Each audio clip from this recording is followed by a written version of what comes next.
I guess if you're listening this, you're either curious or you're looking for answers, same as I was. And maybe you'll understand me better if I tell it all the way it happened, not dressed up, not dumbed down. Just the truth, from the mouth of a simple American boy who tried to make sense of a world that never made much room for him. I never liked leaving lights on. That's where most folks around me think the trouble started. Sounds ridiculous, I know.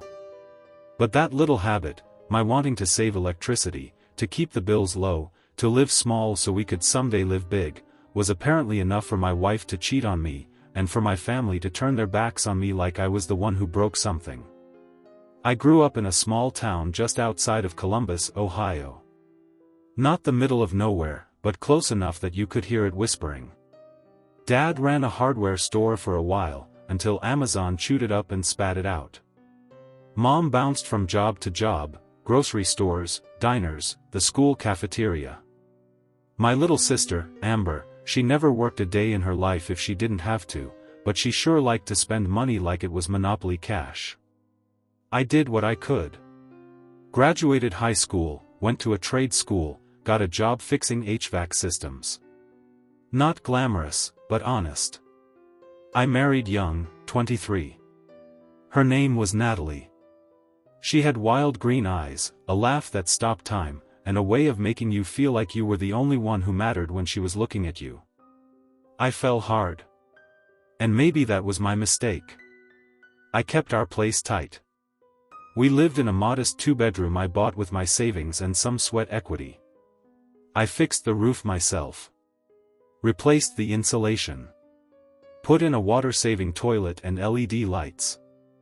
I liked knowing we wouldn't be drowning in bills. I liked being in control of the chaos. But Natalie? She liked things warm. She liked lights on. She liked the glow of the TV even when she wasn't watching it. You live like we're in a bunker, she'd say, rolling her eyes, pulling a blanket tighter around her. I just want us to be okay, I'd tell her. I'm not trying to punish you. But maybe I was trying to control things a little too much. I see that now. Still, I never expected what came next. It started small. Natalie stayed out later than usual.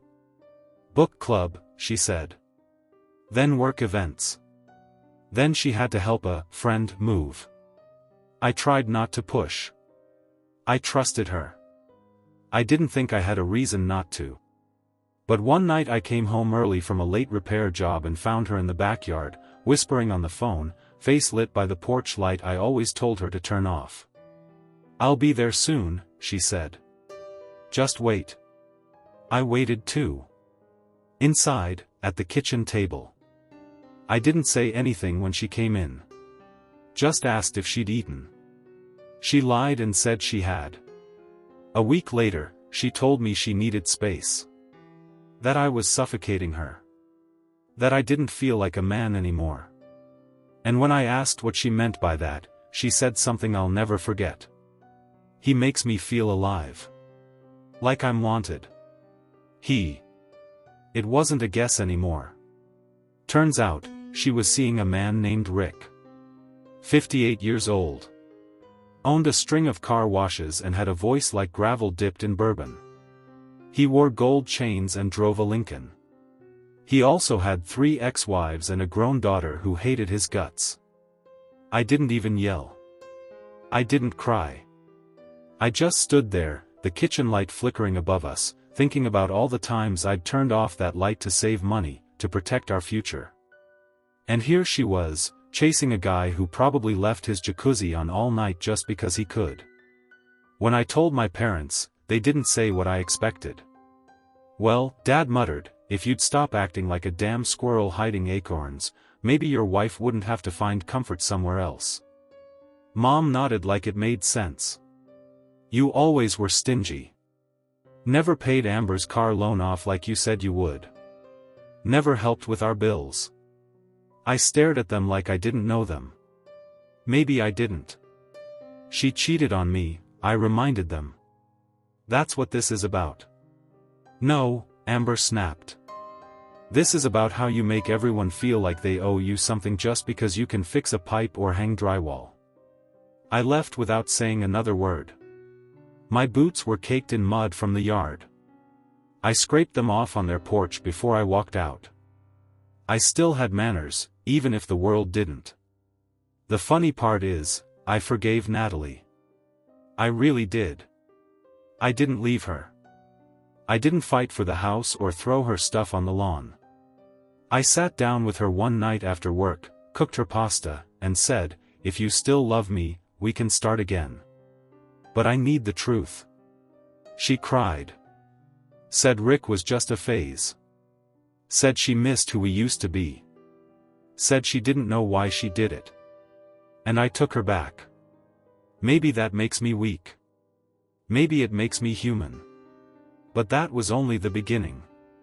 Because once a light flickers, you start to notice how dark the room really is. They say forgiveness is for the strong. I don't know about that. Sometimes I think forgiveness is just the name we give to not wanting to be alone. Natalie moved back in 2 weeks after our talk. She said Rick was history. Blocked him on everything, phone, socials, even old email accounts. I watched her do it, not because I didn't trust her, but because I wanted to believe I could again. That if I saw her erase him, I could erase what she did. We didn't talk much those first few days. She tiptoed around the house like she was afraid the floor might bite her. I tried to act normal, made coffee in the morning, folded the laundry, fixed the loose railing on the porch, but everything between us felt off. Like living in a house with all the pictures turned around. One night she crawled into bed next to me and whispered, "I don't deserve this. I don't deserve you." I stared at the ceiling. Then be better. She laid her head on my chest, and for a second, it felt like the world paused. Like maybe we could survive this. But surviving isn't the same as healing. I learned that the hard way. The next week, I got a call from my dad. He wanted help replacing the wiring in their garage, said it had been shorting out whenever he ran the freezer and the table saw at the same time. I went, like I always did. Even brought tools I just bought with my own money. Natalie stayed home, said she wanted to clean the guest room, maybe repaint the bathroom. When I walked into the garage, Dad didn't greet me with a handshake or even a nod. He pointed at the ceiling and grumbled, "That's where it sparks." I climbed the ladder without saying much. Fixed the connection. Replaced the breaker. Cleaned up my mess. When I came back down, he stood there with a cold beer in one hand and that tired look in his eyes. "I still don't get why you took her back," he said. I wiped my hands with a rag. "Because I love her. She didn't love you when she spread her legs for that old bastard." My jaw tightened. "That's still my wife. She humiliated you, boy. You think the town ain't talking? Hell, even your mama said she saw Rick buying her a necklace at Palmer's Jewelry before Christmas. That wasn't no fling." I didn't respond. I just packed my tools and left. On the drive home, I passed Rick's car, same black Lincoln, same dumb gold trim. It was parked outside the Barrel House, a bar Natalie used to like. For a second, I wondered if she was in there. If they were still meeting in secret. But I shook it off. I had to. When I got home, the lights were on in every room. The TV blaring in the living room. The dryer humming. A fan running in the bathroom. My chest burned. "Natalie?" I called out. She poked her head out from the bedroom. "Hey, you're home." I cleaned out the closet and started a load of laundry. "Hope that's okay." I nodded slowly, looking at all the wasted light, all the electricity running wild like a loose horse. "You left everything on." She shrugged. "It's just a little power, babe. Not the end of the world." I didn't yell. Didn't scold. But something about her tone, that little babe she tossed at me like a bone to a dog, got under my skin. Later that night, I turned everything off before bed, like always. She watched me do it, arms crossed. "You still don't trust me," she said. "I don't trust anyone right now. Not even myself." She didn't reply. Just crawled under the covers and turned her back to me. I lay there, staring at her shoulder, remembering how that same shoulder once pressed against mine when we watched movies or took long drives. Now it felt like a wall. The days kept ticking by. She tried. I saw that. She made breakfast. Bought me a new hoodie. Even suggested we take a weekend trip out to Lake Erie, just the two of us. But I couldn't relax. Not really. Every time her phone buzzed, I flinched. Every time she smiled at something on the screen, I felt that old doubt crawl back in. One evening, I found a receipt in the trash. Palmer's jewelry. Dated 2 weeks ago. $475, gold bracelet. I picked it up with trembling fingers. Took it outside. Sat on the back steps and just stared at it. I hadn't bought it. I didn't ask her about it that night. I didn't want to know. I just wanted to pretend for a few more hours that maybe, just maybe, she was mine again. But pretending only works in movies. The next morning, I confronted her. "Did you buy this?" I asked, holding the crumpled receipt. She froze. Her face didn't lie fast enough. "Natalie," I said, voice low, "don't make me ask again." Tears welled up. She shook her head slowly. "I didn't buy it. He did." I stared at her. "So you saw him?" She nodded. "Once. After I moved back in. He came to my work and..." "Once?" I asked. I told him it was over. I swear. I stood there, heart pounding like a drum left out in the rain. "You should have told me. I was afraid you'd leave." "I probably should have," I whispered. "But I didn't. I wanted to. But I didn't. Instead," I said, "if you see him again, we're done. No talks. No second chances. Done." She agreed. She promised. And I believed her. Because I had to. Because when you're an ordinary boy raised to carry everyone else's weight, your wife's guilt, your family's debt, your sister's endless mistakes, you start to think it's your job to suffer quietly. But I felt something starting to crack inside me. And I didn't know what it would sound like when it broke. I always believed if you worked hard, paid your dues, and kept your head down, life would eventually reward you. Maybe not in flashy ways. Not with riches or praise. But with peace. With a quiet kind of happiness. That belief got crushed under the weight of one golden bracelet. A week passed since Natalie admitted seeing Rick. Every morning after that, I woke up hoping I could forget. That I could look at her and see the woman I married, not the one who slipped back into the arms of a man who could be her father. But memory doesn't go easy on a man. Especially one who's been made a fool of.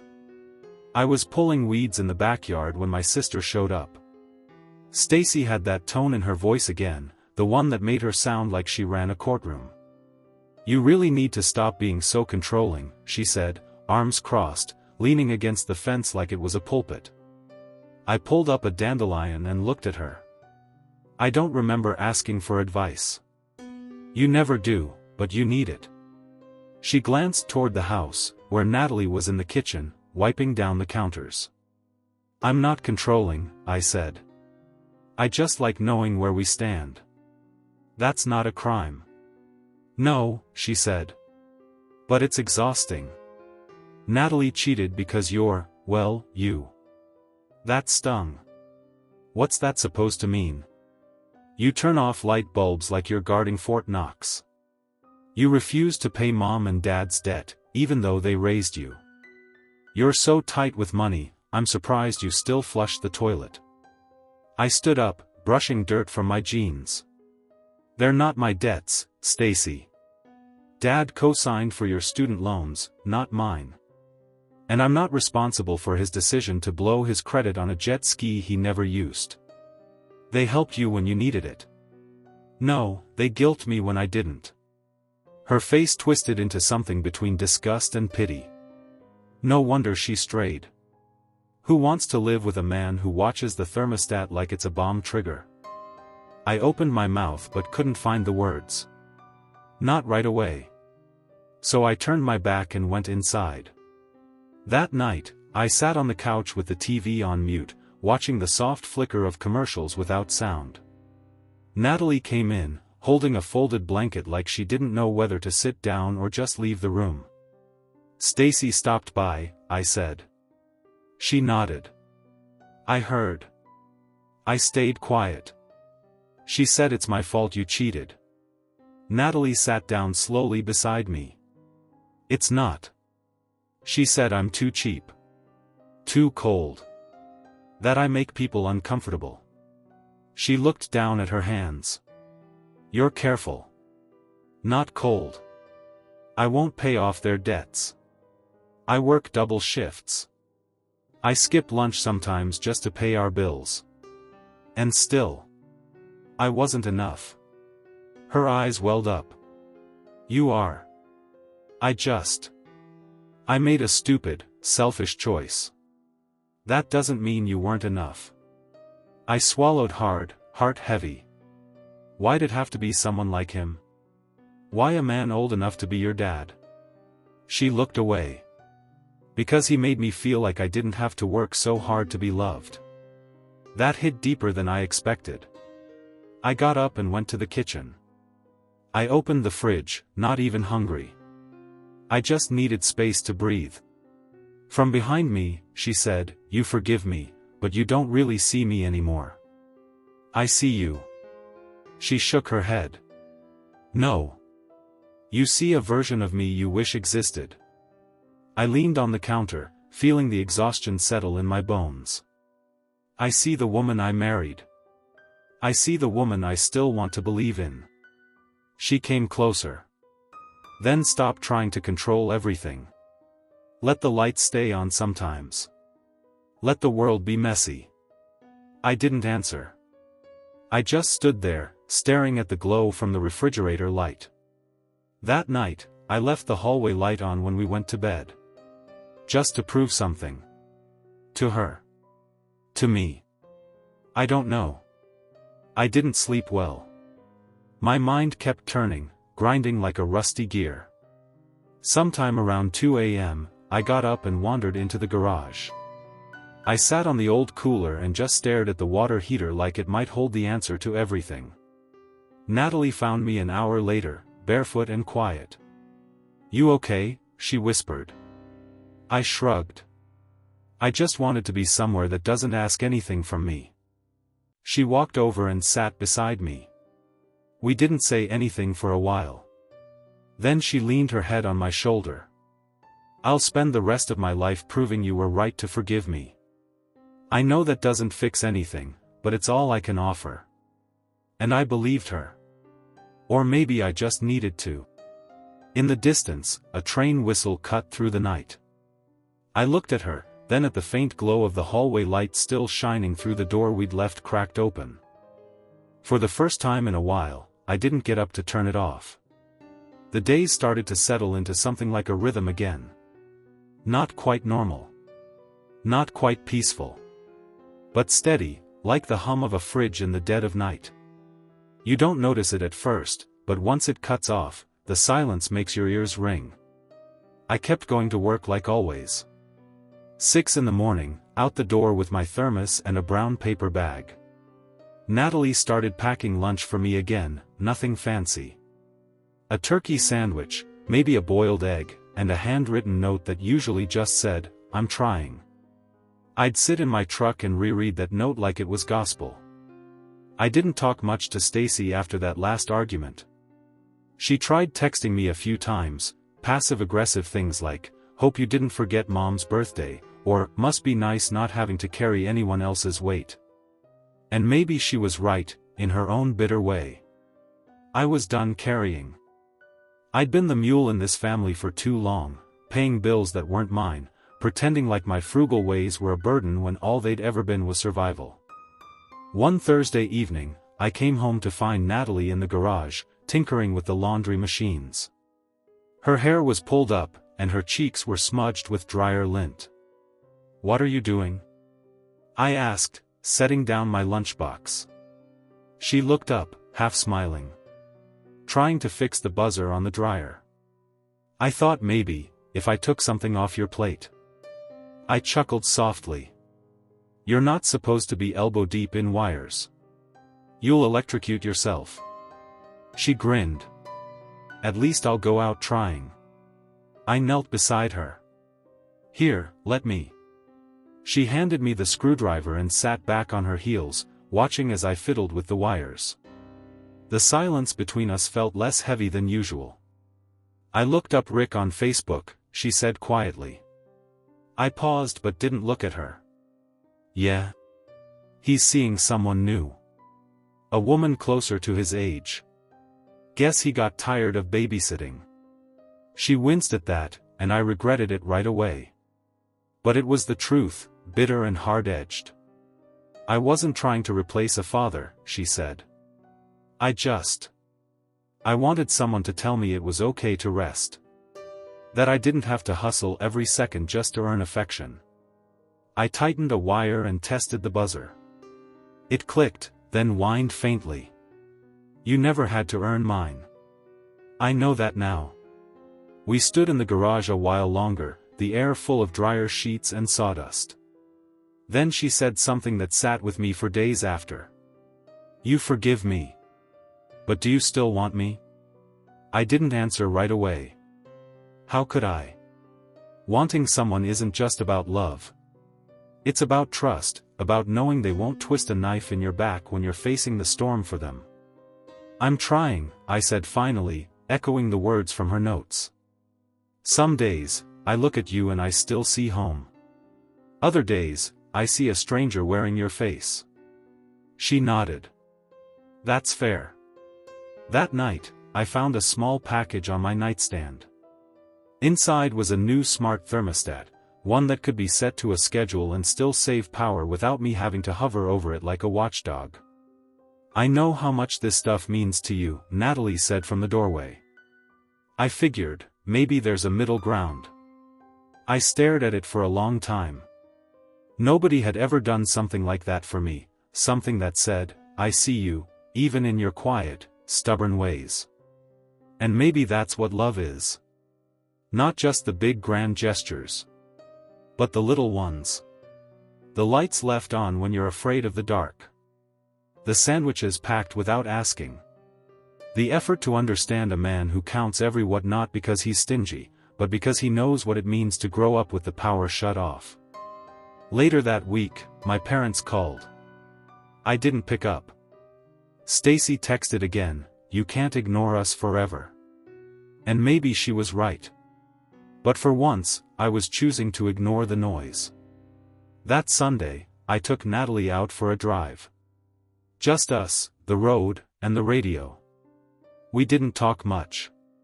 But when she reached over and held my hand, I didn't pull away. And for the first time in a long time, I didn't feel the need to check if I'd left the porch light on.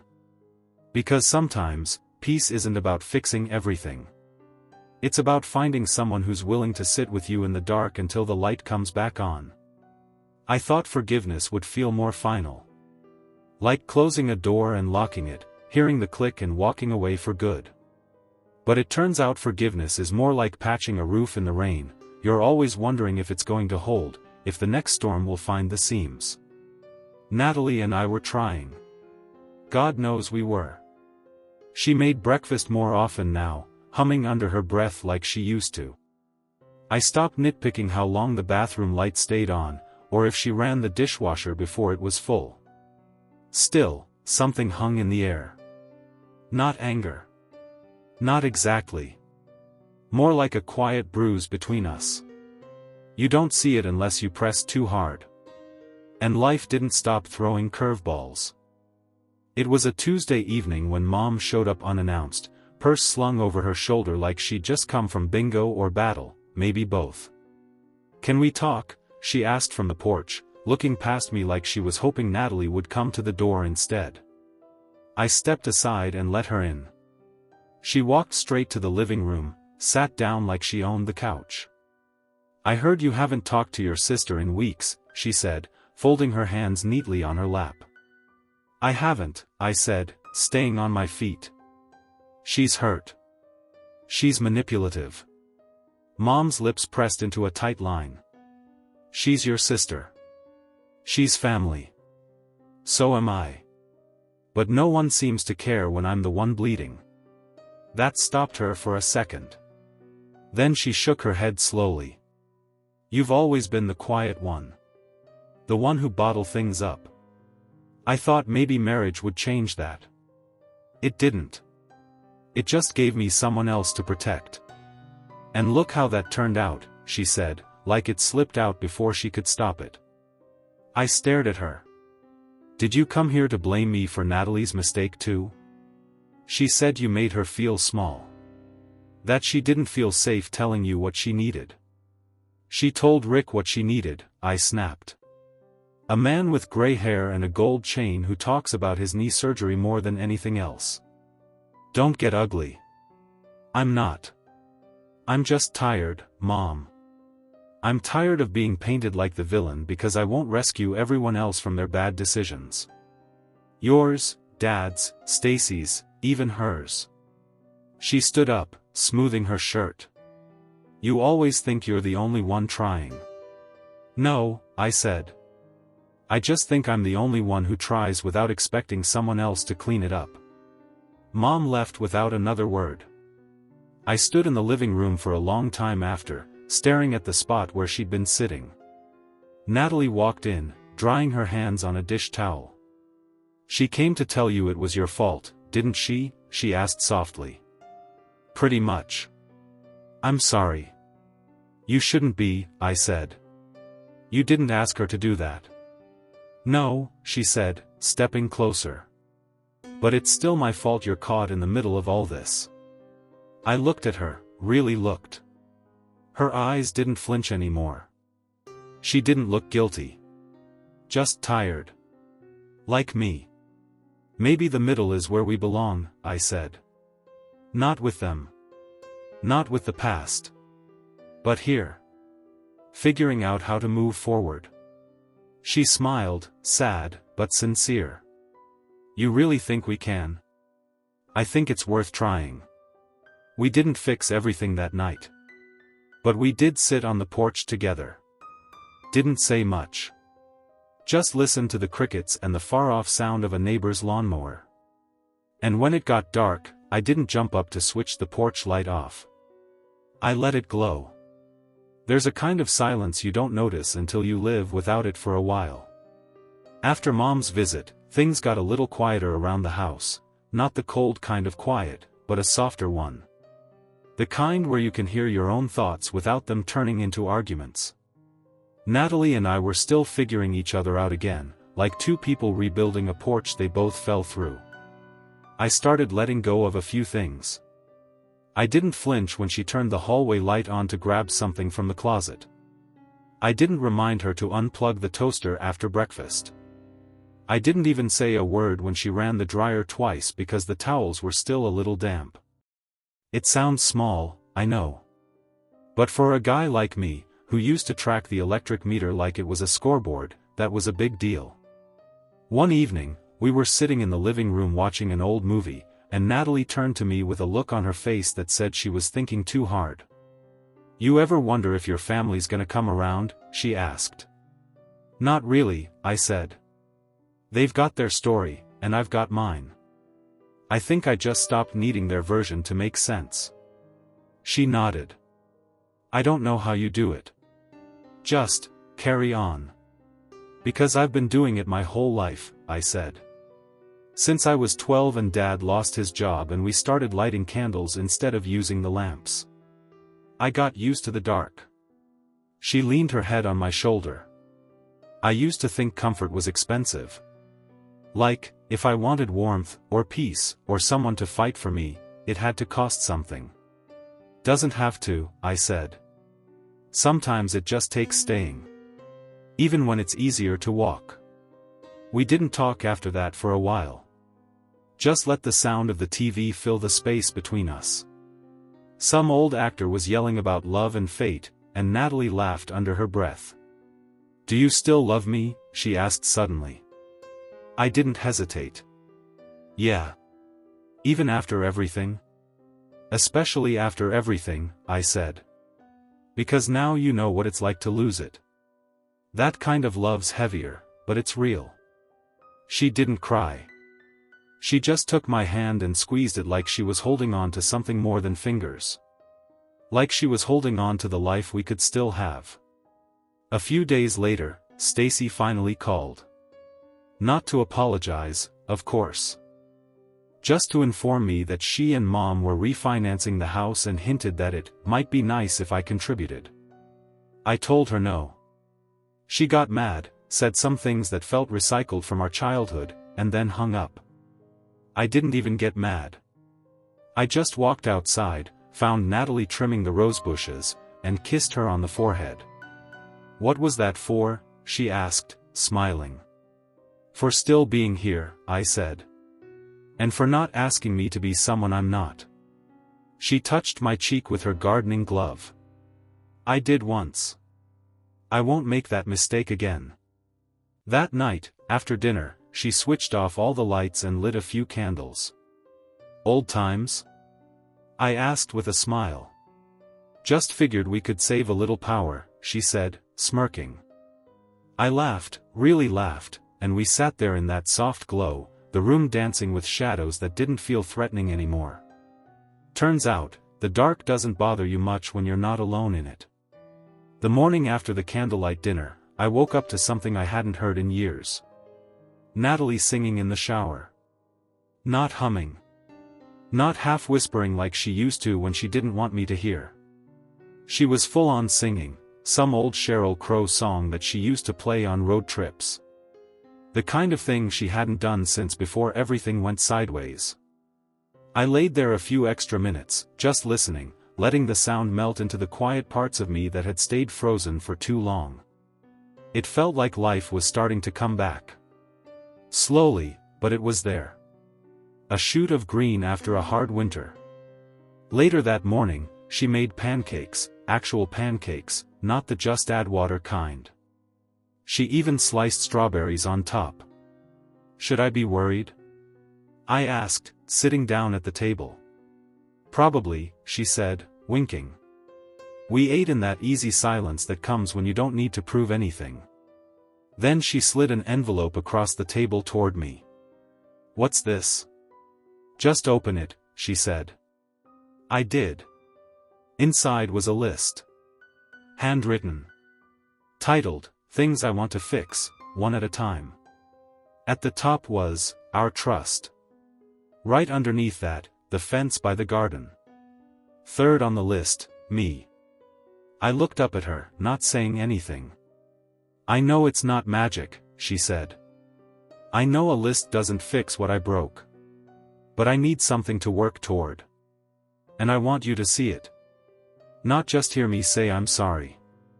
I folded the list back up, tucked it in my shirt pocket. "Then let's get started with the fence." She grinned. "You're serious?" "Dead serious. But I'm not using those cheap nails you bought last spring."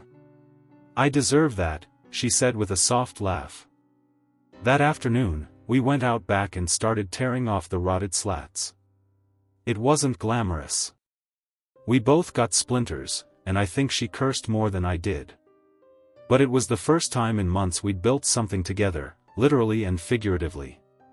We didn't talk about Rick. We didn't talk about Mom or Stacy. We just worked. Natalie held the board steady while I hammered them in, and when the sun dipped low, we stood there looking at our crooked, imperfect fence like we'd just raised a barn. "You think it'll hold?" she asked. "Probably not," I said. "But we'll keep fixing it." And that was the thing, we would.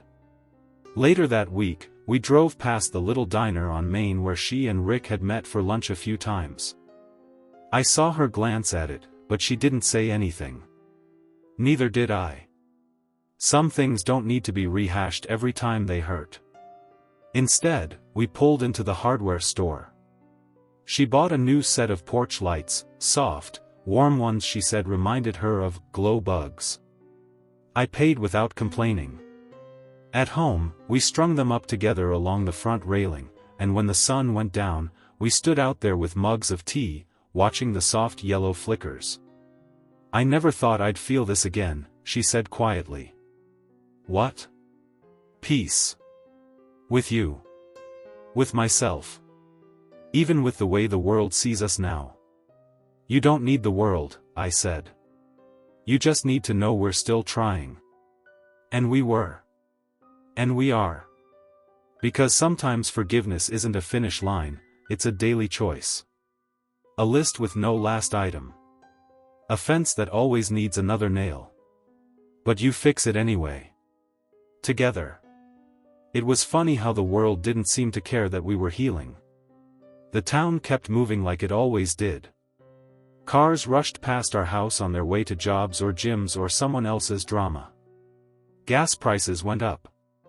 The mayor said something dumb on the news. My dad's old friend Paul, the one with the parrot and the questionable opinions, finally passed away and nobody seemed shocked. But inside our little house, the one that still had mismatched paint on the hallway wall and a crooked towel rack in the bathroom, things were shifting.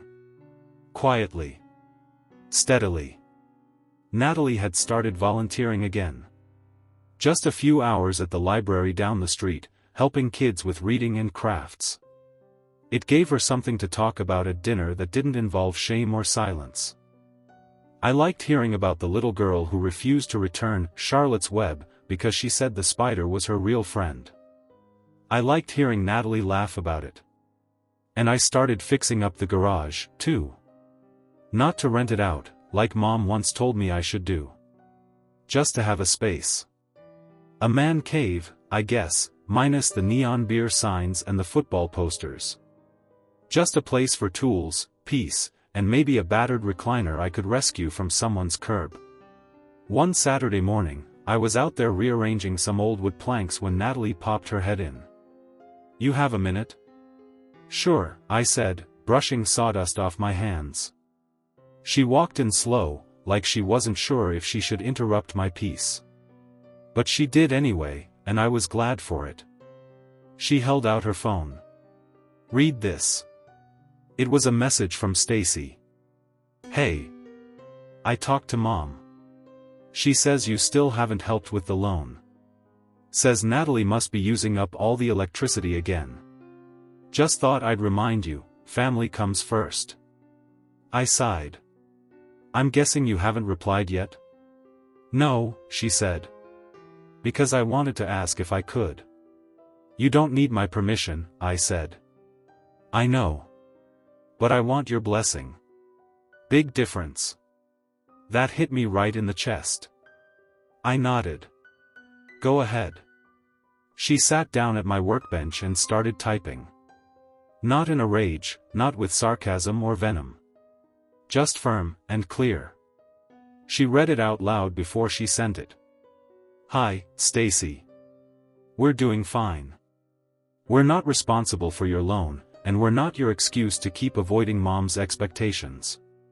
We're working on things that matter, and that doesn't include arguing with people who never came over when the lights were off. Take care.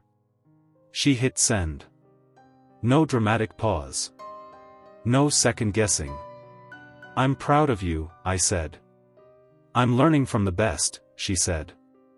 And by best, I mean the most stubborn, light switch obsessed man I've ever loved. I laughed and kissed her cheek. That's me. Later that night, we went for a walk around the neighborhood. Just the two of us and the sound of sprinklers and dogs barking in the distance. At one house, they had those big, glowing patio lanterns. Natalie stopped and looked at them. They're solar-powered, she said. Want some for the porch? I asked. She smiled. No. I like our lights. The ones we chose together. That was the thing. Not everything had to change. Some things could stay exactly as they were, as long as we chose them together this time. Back at home, we lit one of our candles. Not because we needed to save power, but because we liked how it made the room feel. Like a memory you actually want to keep. And when the flame flickered, casting soft shadows on our walls, I thought about how far we'd come. No, we weren't perfect. Yes, the pain still lived somewhere in the house, maybe behind a photo frame or buried under the good pillows. But for the first time in a long time, I wasn't afraid of the dark. And I wasn't alone in it. We were sitting on the back porch when the package arrived. Natalie was cross-legged in her faded college sweatshirt, sipping iced coffee, and I was reading a used paperback I picked up from the corner bookstore for $2. Something about the moment felt too normal to last, and I guess I was right. The delivery guy barely slowed down before dropping the box on our porch with a dull thud. No knock, no doorbell. Just the sound of cardboard against wood and footsteps fading into the distance. Natalie leaned over and grabbed it. No return address. Just our names, both of ours, written neatly in black ink. She looked at me. Expecting anything? Nope. She handed it to me like it might explode. You open it. So I did. Inside was a wooden picture frame. Expensive, hand-carved stuff. Probably walnut. And tucked inside was a photograph. Natalie. And Rick. He had his arm around her shoulders, and she was smiling. Not fake smiling either, one of those rare, lost-in-the-moment smiles I used to think were only for me. I didn't say anything. Just held the frame and felt the sharp, familiar twist in my chest. Natalie stood slowly, taking the picture from my hands. Where did this come from? Maybe Rick sent it. Or someone who wants to stir the pot. Her face paled. I haven't talked to him since that day. You believe me? I nodded. Yeah. I do. But I still walked inside and dropped the frame into the trash. Then I pulled the trash bag out and tied it shut. Natalie stood beside me, arms crossed, watching. It doesn't mean anything now. I know, I said, even though it still meant something to me. Not the cheating. Not even the photo itself. But the fact that someone wanted to remind me of it, that someone out there still saw me as the guy who wasn't enough. The husband who kept the thermostat low and let his wife drift into someone else's arms. After I dumped the bag in the outside bin, I stayed out there for a minute, looking up at the sky. The clouds were shifting. One of those slow, heavy afternoons where you don't know if it's going to rain or just sulk. Natalie came out and slid her hand into mine. We've come too far for some ghost to pull us back, she said. I nodded. Still hurts a little. I know. It hurts me too. That version of me, that girl in that photo, I hate her. I didn't say she should. I didn't tell her it was all okay. I just squeezed her hand and let the silence say what I couldn't. Back inside, we sat on the couch, the photo gone but not forgotten. And for the first time since the whole mess began, Natalie asked me something I didn't expect. What was it like for you, that night you found out? I blinked. You really want to know? She nodded. If we're rebuilding, I need to know what I wrecked. So I told her. I told her how I stood in the dark kitchen, holding her phone, reading those messages. How I sat on the floor next to the dishwasher because my legs just gave out. I told her how I turned off every light in the house, not to save power, but because I didn't want to see the life I'd built with her anymore. When I finished, she was crying. And I wasn't. Maybe I'd finally cried it all out. Or maybe forgiveness really does take root after a while, curling itself around the broken pieces like ivy on a crumbling wall. That night, we dug out a photo of us. One from before things got hard. Before debts and darkness and decisions we couldn't take back. We put it in a new frame. A simple one. From the dollar store. And we hung it up in the hallway where the light hits just right at sunset. Because some pictures deserve to be seen. Even if the frame has a crack.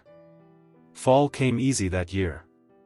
One of those rare seasons where the leaves turn just right, golden, not dead, and the air feels like it's been filtered through memories. Not cold, not warm. Just still. Our house smelled like cinnamon and vanilla from a candle Natalie lit that morning. Not because we had company or anything, just because we could. Because it made the space feel sweeter than it had in a long time. I stood in the kitchen, the light from the window cutting soft through the curtain, watching my coffee brew slow in the old machine we'd threatened to replace for years but never actually did. That's when Natalie came in holding the electric bill like it was a letter from the president. "We did it," she said. I raised an eyebrow. "We used less power this month than last. Even with all the candles and my space heater." I chuckled. "Miracles do happen." She smiled wide and leaned against the counter. "I've been thinking about that night. You know, the worst one. The one when you found out." I didn't say anything, just looked at her and waited. I was so far gone I couldn't see what I had. I blamed you for stuff you never did wrong. I let Rick treat me like something new just because I forgot I was already loved. She shook her head and folded the bill, hands trembling just a little. "I don't deserve your grace." I took a slow breath and stepped forward. "That's the thing about grace, Nat. Nobody earns it. It's a gift. Sometimes it's ugly. Sometimes it's not wrapped the way we like. But it's still a gift." She looked up at me, eyes glassy. "Why'd you stay?" And just like that, I knew. "Because I remembered how it started," I said. "How you looked in that thrift store in Oklahoma when we picked out our first table. How you laughed when the legs were uneven and said, 'Perfect, just like us.'" She smiled through tears. "I stayed," I continued, "because even though the world thought I was a fool for saving pennies and flipping light switches, I knew what I was building. A life that ran on something more than electricity." We stood in that kitchen for a while, wrapped in the soft hum of our home. I could hear the washing machine thumping in the background and the neighbor's dog barking at nothing. Later that afternoon, we pulled out the old wedding box. The one we'd buried deep in the back of the closet after everything fell apart. Inside were crumpled vows, a dried flower, and a photo of us under that crooked arch, smiling like we didn't know how hard it would get. Natalie reached in and found the candle we used during the ceremony. The Unity one. We hadn't lit it in years. She looked at me. "Want to try again?" I nodded. We took it outside as the sun dipped low, and we lit the wick with the same match we used back then. I half expected the flame to fizzle out like before, but it didn't. It burned steady. We sat together on the porch swing, arms brushing, heart still bruised but beating in rhythm again. The porch light flickered once above us, then held steady. Maybe it was just bad wiring. Or maybe this house, this life, was finally learning to breathe again.